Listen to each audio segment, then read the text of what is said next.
Dear Myself, 내가 없는 당신에게 67번째 에피소드를 시작합니다. 내가 없는 당신에게 팟캐스트는 한국 시간으로 매주 금요일에 업로드 되고요. 스포티파이, 애플, 유튜브, 그리고 네이버 오디오 클립에서 만나보실 수 있습니다. dearmyself.org로 가시면 저희 채널에 대한 더 자세한 내용 보실 수 있으세요. 감상평이나 사연 소개, 그 밖에 어떤 내용이라도 인스타그램 DM이나 이메일로 소통하실 수 있습니다. 혹시 여러분 이혼 숙녀 캠프라는 프로그램 아세요? JTBC에서 하는 프로인데 이혼 위기에 처한 일반 부부들이 실제로 이혼 조정 과정을 가상 체험하는 구조로 구성되어 있어요. 현재 어떤 상황인지 집에 관찰 카메라를 붙여 들여다보고 그것을 가지고 와서 가사 조정관, 변호사, 상담가, 판사 등이 그 케이스의 역할을 해주죠. 간간히 짧은 영상으로 보는 프로인데 관찰 카메라나 상담을 통해서 사람들이 자신들이 저러는지 몰랐다, 자신의 배우자가 저렇게까지인지는 몰랐다, 이런 말들을 매우 반복해서 하곤 해요. 오은영 박사님이 하시는 금쪽 상담소나 부부 상담해주시는 오은영 리포트에서도 마찬가지로 출연자들이 자신의 일상을 찍어놓은 영상을 보고는 똑같이 몰랐다, 인식하지 못했다, 이런 말들을 많이 하곤 합니다. 저는 그런 말을 들으면 왜 모를까? 말도 안 된다.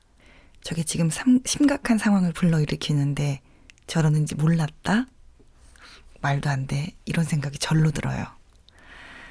제가 말을 저런 식으로 하는지 몰랐어요. 제가 남편에게 저런 말을 하는지 몰랐어요.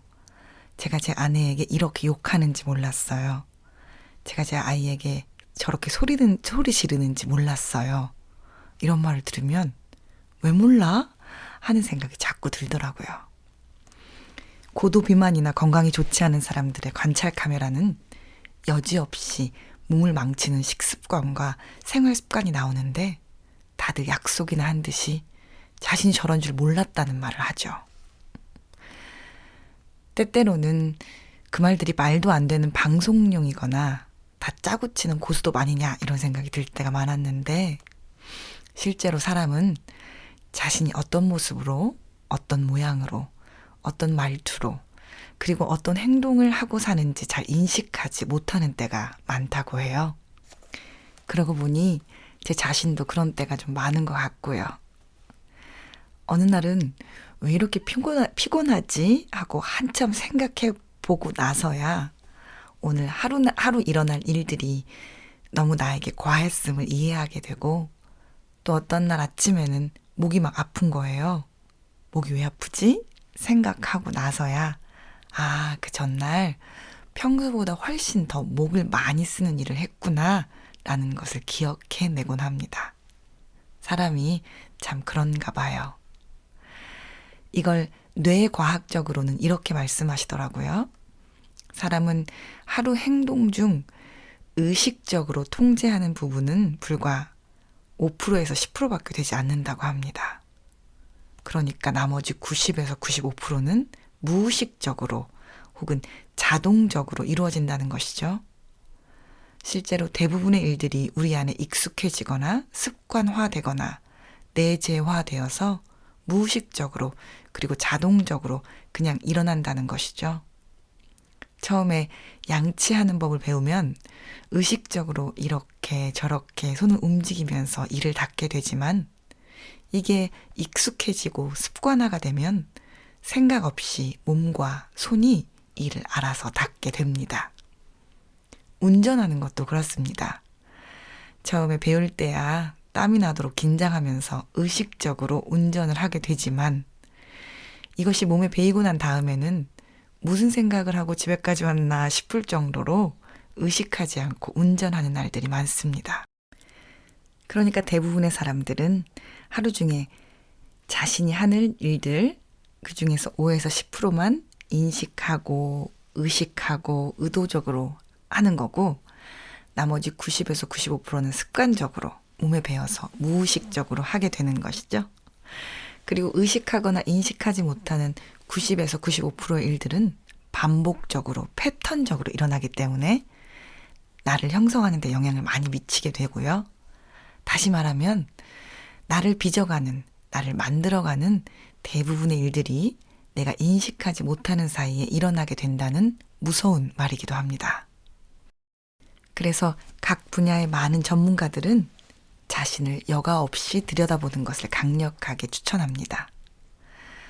나는 어떤 말을 자주 하는지, 어떤 생각을 하는지, 어떤 행동들을 하는지, 관계 안에서 부모에게, 자녀에게, 배우자에게, 친구에게는 어떤 패턴으로 하는지, 어떤 식습관이 있는지, 어떤 수면 습관이 있는지, 이런 것들은 의지적으로 멈추어서 돌아보지 않는다면 나도 모르는 사이에 내가 원치 않는 모습으로 변하게 된다는 것입니다. 그러니 당뇨가 걸린 후에 나도 내가 이렇게 설탕을 많이 먹는 줄 몰랐어요. 암이 걸린 후에 내가 이런 스트레스를 가지고 있는지 몰랐어요. 자녀들과 관계가 단절된 후에 내가 이런 방식으로 대화하는지 몰랐어요. 배우자와 돌이킬 수 없는 관계가 된 다음에 이런 패턴으로 서로를 대하는 줄 몰랐어요. 이런 말들은 사실 누구에게나 일어날 수 있고 누구나 할 수 있다는 것이죠. 모든 사람들이 그렇지는 않겠지만 관찰 카메라로 자신을 들여다본 많은 사람들은 자기 자신을 인식하게 됩니다. 그리고 자기 자신을 인식하는 것은 변화의 첫 걸음이기도 하지만 가장 중요한 걸음이기도 하죠. 많은 심리학자들은 이것을 알아차림의 파워라고 말하기도 한답니다.